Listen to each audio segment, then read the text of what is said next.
perfect. So, as you already said, I'm Juan José Ortega from CETEN, that is a Finitude and Goods Technological Center in the southeast of Spain, Europe. And we are mainly focused in technological development, research, and also we have a big part on training. We are a kind of, we are an association of 100 companies, mostly SMEs from the upholstery sector. That is our hot cluster here in our area. So we have our areas of expertise in our centers.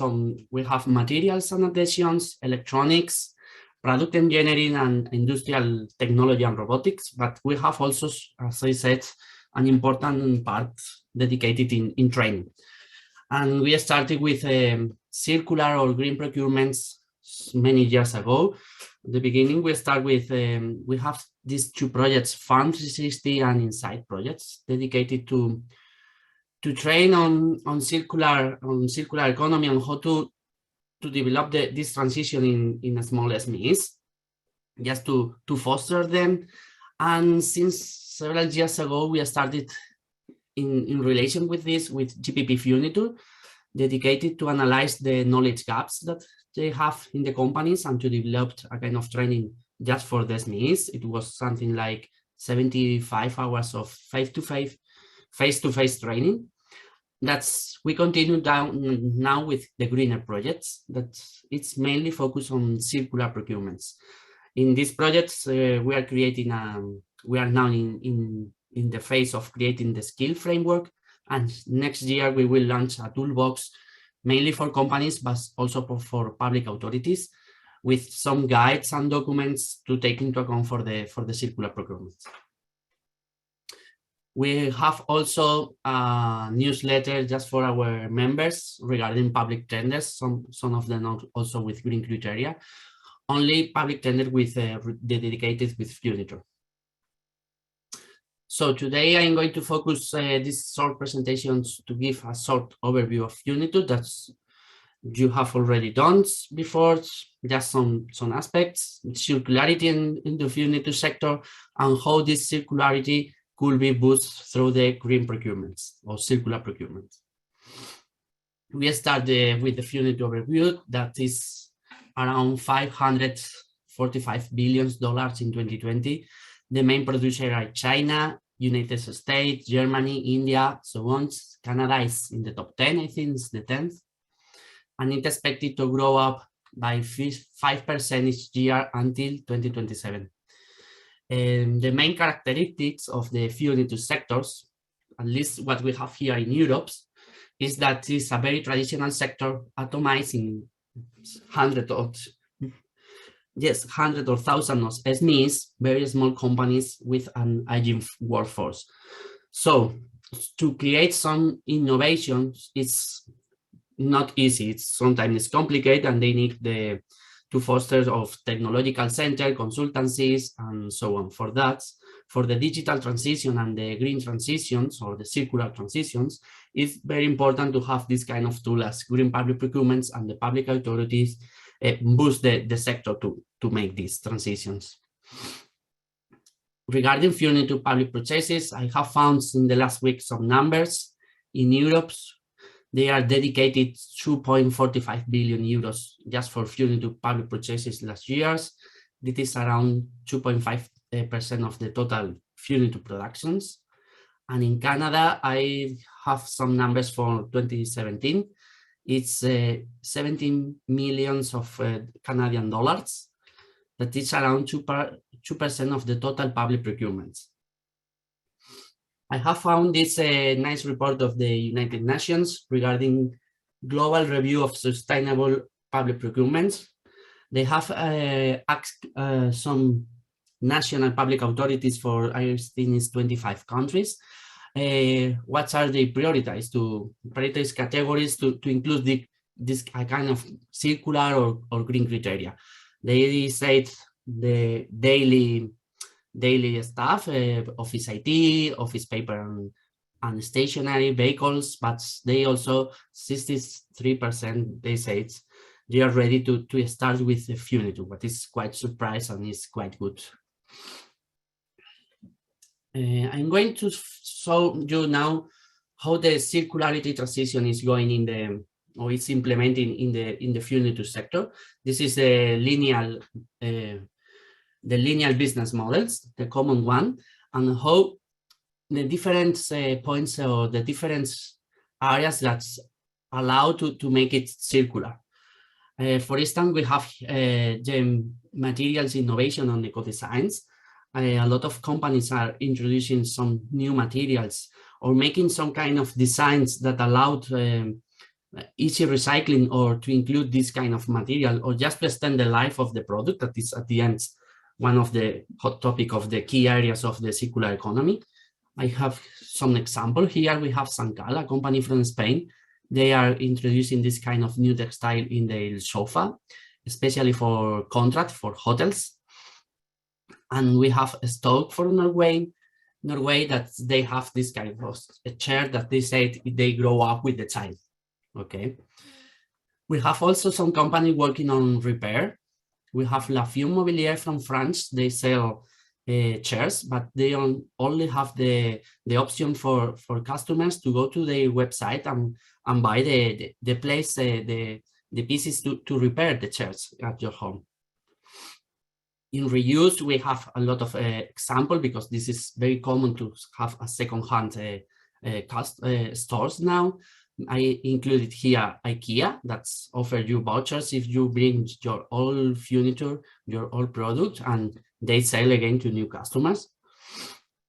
Refurbish and repurpose, that is trying to give a new life for this kind of old products. Let's talk again from Spain. They make this kind of new chairs, new tables, whatever, with old furniture. Recycling, we know a lot of example about recycling furniture with good furniture, I said, but I included here a nice example of one company from Sweden, that is Return Mattress, that they are recycling a mattress that is one of the, it's not easy to recycle and is quite toxic. They make this kind of a round with foam that they use for flooring kids' garden. So now we have also this kind of new business models, circular business model. I say here furniture as a service. So we have so many different companies. I know that Greg is going to show later what they are doing in RIP, but I included here a company from the United States that they made this home and office furniture rental. They rent the furniture during X year, 5 years, 10 years, and they come return later, a kind of leasing services of common cars or whatever. So a lot of companies is doing a lot of different things to make the circularity or the circular transition in the furniture sector, but we need also a boost from the public services, and also for the SMEs. And now I'm going to show you how this could be boost from the green public procurement, or how to introduce some green criteria in our tenders. I speak a lot about sustainable materials. I think this is a very common to have some eco labels, maybe for the textiles. I could put here also for the woods, maybe the most common now, on the FSC and the PEFC, to ensure that the wood is coming from sustainable forests. But we have also, we said before, some chemical components, formaldehyde emission, coating mixture restrictions, metals that should also be taken into account in this kind of green tenders. And we can go further than the low restriction already with, and just including this kind of eco labels as a requirement in the tenders. We have also some companies working in disassembly and repairing.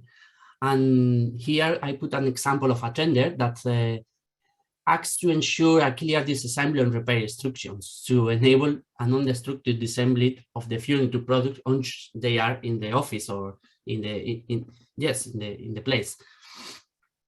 and also some product warranty that go beyond of the law also, and not even to ask 5 years warranty. They are requesting also during these years, if my chair is broken, the company came and not replace the chair for a new chair. If not, they repair the chair. This is also, we can also find this in some of the tenders. So until now, I have spoken about sustainability aspects, wooden elements, eco designs, eco labels, but we have also the new circular business models to take into account. For instance, I'm going to show you this refurbishment requirements to reference where, okay, I'm going to show this. The example is ProRail from Netherlands, is a rail company, and they launch a tender to refurbish or to procure new furniture for the offices, where the company came and with the old furniture, they make the refurbish of the offices. Maybe some furniture need to be recycled, or they need new products, but the idea and the tender was about use the same old furniture to refurbish the new offices. You can find these examples in a lot of reports on internet, and I included at the end also this nice example from Vitoria, that is a municipality of Spain, that they launched a tender to reuse the existing furniture webs, not only in the public administration. If not, they request that's a service for furniture waste for the whole city. So anyone in the city could call this service. They came, collected your old furniture, and they are one of the requirements is to have this company have a store in the city. So if it's possible, they are going to reuse and sell as a second-hand furniture. If not, they are going to recycle. And this is a quite nice example also for this. So as final learnings, I think that we can say that the furniture sector is willing for the circular transition, but it is needed an impulse to boost this circular transition from external actors. And for sure, circular public procurement could be a very nice driver of sustainability.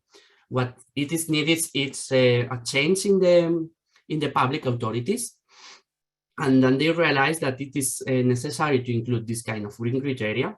Now, in some countries, it's going to be compulsory, for instance, Italy or some other countries, but in Spain, for instance, not yet. But we need this change on mind, and also to break the legal restriction that sometimes they find internally.